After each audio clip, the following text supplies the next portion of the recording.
porter beaucoup de mots comme ça qui font peur, l'islamisme, les frères musulmans, etc. Ah, ça me fait peur, moi, oui. Mais ça me fait peur aussi. Ah oui. C'est fou. Ça me fait peur, sauf que moi, pour combattre l'islamisme, j'interdis pas des mères qui accompagnent leur enfant en sortie scolaire de porter le voile. C'est pas comme ça qu'on combat l'islamisme. Je suis vraiment désolée. Et en fait, moi, mon propos, il n'est pas de dire à tous ceux qui m'écoutent et à tous ceux qui me voient d'adhérer à mon port du voile. Je comprends que l'on ne comprenne pas. Est-ce que vous pouvez nous dire pourquoi vous le portez? C'est un choix spirituel et en fait, j'aurais beau vous l'expliquer, vous le comprendrez pas. Parce que c'est le propre de la Essayez quand même. Non, mais j'ai pas à me justifier sur ce choix. Ah non, c'est pas de la justification. J'ai l'impression que si, quand on me demande, parce que moi je vous l'ai dit, mon père était pas d'accord, j'ai pas de frère, je ne suis pas mariée, je n'ai même pas d'entourage masculin. Moi je ne comprends pas pourquoi on vend le modèle républicain selon lequel la religion doit être effacée.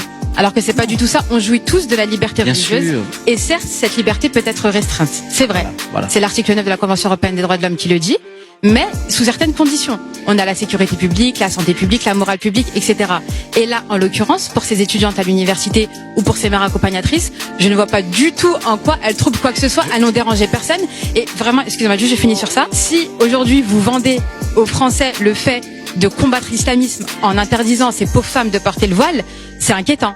C'est inquiétant. Si c'est vos mesures et que ça fait presque plus de 10 ans qu'on les répète à chaque fois et qu'on voit bien qu'il y a un blocage législatif parce que ce n'est juste pas conforme à la laïcité, c'est inquiétant et c'est alarmant. Et moi j'ai l'impression que vraiment ce voile, on s'en sert vraiment pour masquer les vrais problèmes. Parce que là j'entends les témoignages depuis tout à l'heure de mes concitoyens et ça m'attriste et je me dis depuis tout à l'heure, ah oui donc quand même on a... Qu'est-ce qui vous attriste?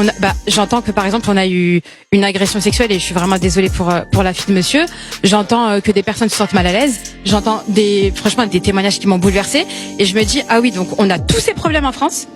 Et on a monsieur le ministre de l'Intérieur qui me parle des mères en sortie scolaire comme si c'était le problème vraiment qui perturbait tout l'ordre public et surtout qu'il n'y a aucun citoyen français qui ne s'est plaint de ça. Et il n'a jamais été démontré, laissez-moi juste finir, il n'a jamais été démontré que le voile contribue à l'islamisme ou que ces mères qui accompagnaient leurs enfants en sortie scolaire faisaient du prosélytisme ou quoi que ce soit. Moi j'ai parlé en tant qu'élève avocate, citoyenne française qui ne comprend pas pourquoi la laïcité n'est pas respectée dans son pays et pourquoi on veut créer des dispositions spéciales à destination des femmes visibles qui ne correspondent pas à sa vision personnelle de la République. Ni plus, ni moins. J'en finirai. Et quand on a interdit, en 2010,